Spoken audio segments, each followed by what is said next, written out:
We all have those memories, right? The ones that just sting. Moments from our past that just refuse to fade away. Well, today, we're going to dive into exactly why that happens using post traumatic stress disorder, or PTSD, as our guide. And we're going to find out how understanding our brain's unfinished business is actually the key to rewriting our own past.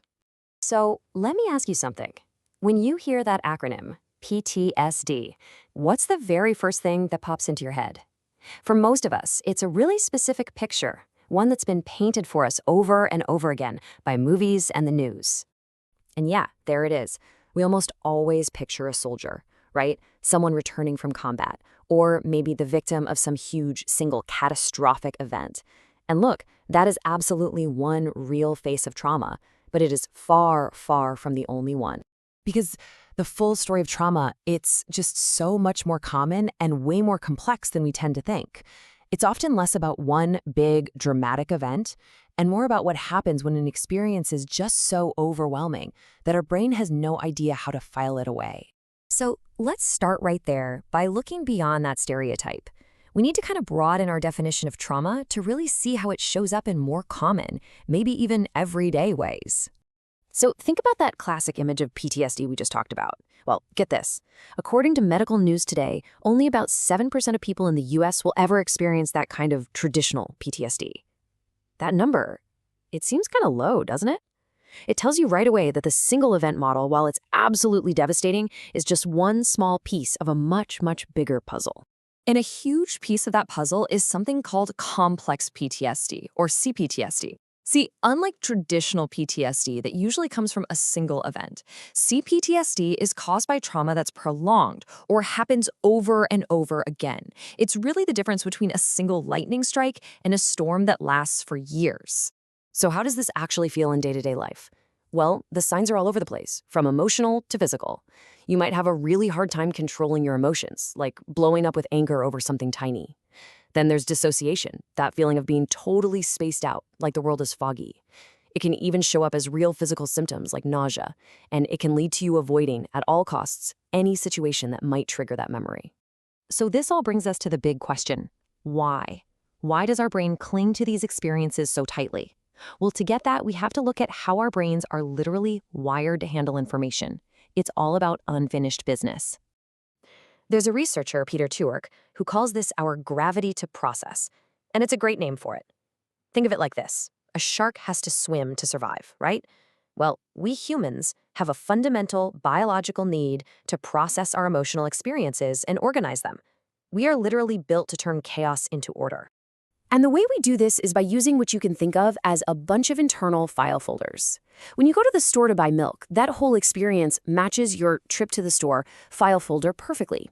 So it gets filed away so neatly that a month from now, you won't even remember you did it. It was predictable, so it's forgettable. But a traumatic event, that's like walking into that same store and seeing an elephant.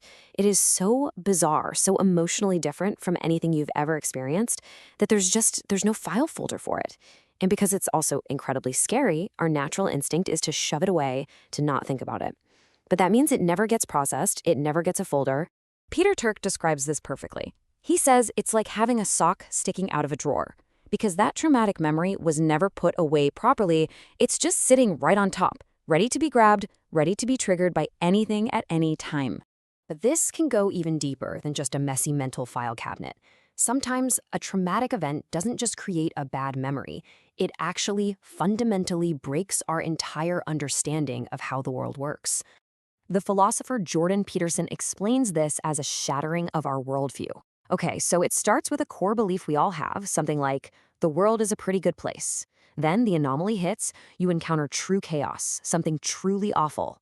This leads to a violation, where that core belief is proven completely false. And the result?